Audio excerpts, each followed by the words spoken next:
In the epilogue of The Matter with Things, you say that the vision you give could be said to be a myth, and that it's impossible to live without a myth. People who think they have no myth have simply embraced the myth of the moment, which is the myth of the machine. So much so that they're not even aware that they might have it. So given that we can't live without a mythology, what do you feel is the myth that is most needed for the times that we live in?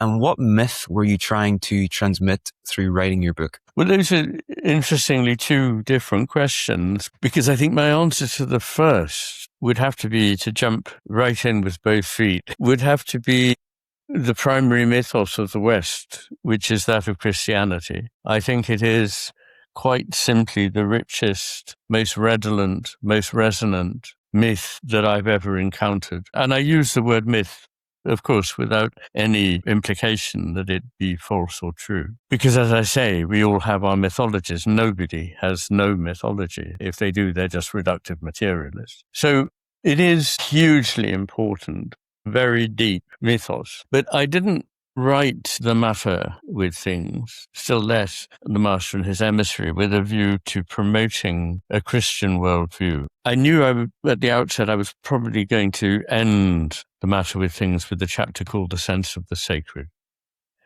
And in that, I wanted to speak to as many people as possible without deterring any of them from engaging with what it was I was saying.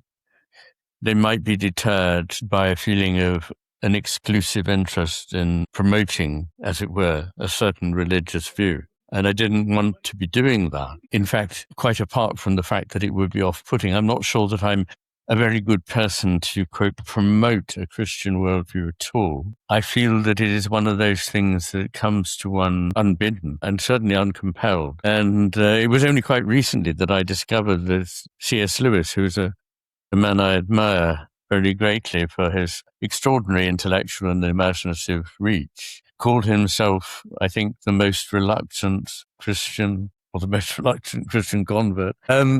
I feel like, well, I'll give him a run for his money. So the answer is, in that book, what I wanted to do was to put forward a much, much richer worldview than that I associate with the very narrow, blinkered vision of the left hemisphere, reducing everything to parts, making everything very simple, mechanical, dead. I wanted to revitalize our understanding of the world, because that's how I feel it to be. It is a vital business, living, literally. And we need to rediscover what that involves. And I think it involves so much more than the realm that we think we inhabit. So I wanted to enlarge the context of what a human life is in time, in space, in emotional range, in spiritual depth. So those are my answers to those two questions. I wasn't expecting the first part of that. That's really interesting. And has this been quite recent for you, this yes. re-engagement with Christianity? Yes, the re-engagement is. The engagement isn't. To cut a very long story short, I was brought up by parents who they weren't rabidly atheistic, but they simply weren't at all interested in religion, and I never was taken to church. But it was during my teens that I encountered Christianity in a rather rich version, because of the fact that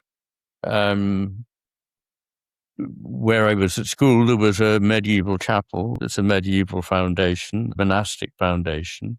Traces, visible and invisible, of that monastic foundation were everywhere around me.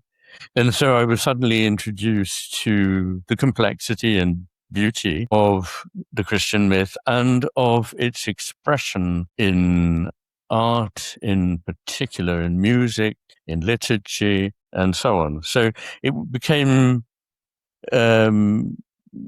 very much alive to me and transformed me. So much that by the time I was about to leave school, I had an intention after university of simply going into a monastic order. I think that was a rather hasty decision of a young person, and I think it was right that I didn't. But it gives you some idea of how much I was affected. And I've gone on feeling that whatever it is that is represented there is profoundly true. But I find it difficult to call myself a Christian. I've finally accepted that in an interview with Justin Brearley. I said, well, I think I better confess I'm a Christian. And this thing went out with the title, Dr. McGilchrist confesses he's a Christian.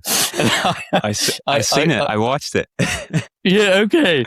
And I sort of said, well, look, that puts it in a way I wouldn't. Because I'm absolutely the last person to want to collar somebody and convert them. And I react extraordinarily badly to megaphone evangelism, placards and Bible thumping and all that. I mean, that's almost the very antithesis of how I see it all to be. Something that speaks to one with that famous small, still voice. So I find myself in a position where I'm not sure that I'm even a Christian, but although I'm absolutely not a courageous person, I would go to quite some ends to refuse to acknowledge Christ if I were subjected to the sort of thing that goes on in some kinds of atheistic countries and regimes.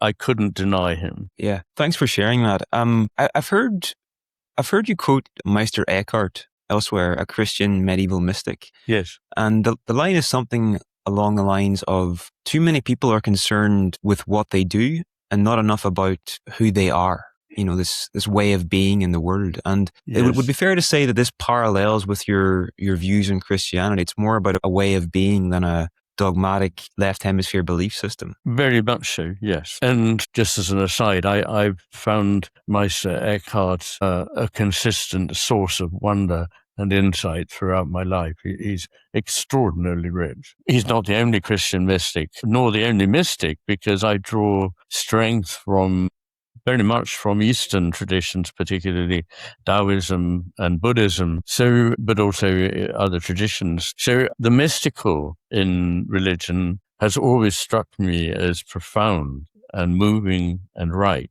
But the explicit loses it for me. And of course, in terms of what I've learned about the difference between the two hemispheres, the left hemisphere simply doesn't understand things that cannot be rendered explicit in language. And of course, this is exactly what you can't do with God. The source book of Taoism begins famously with the line, the Tao that can be named is not the real Tao. And interestingly, there's a parallel there in St. Augustine, who said, if you understand God, then it's not God you've understood.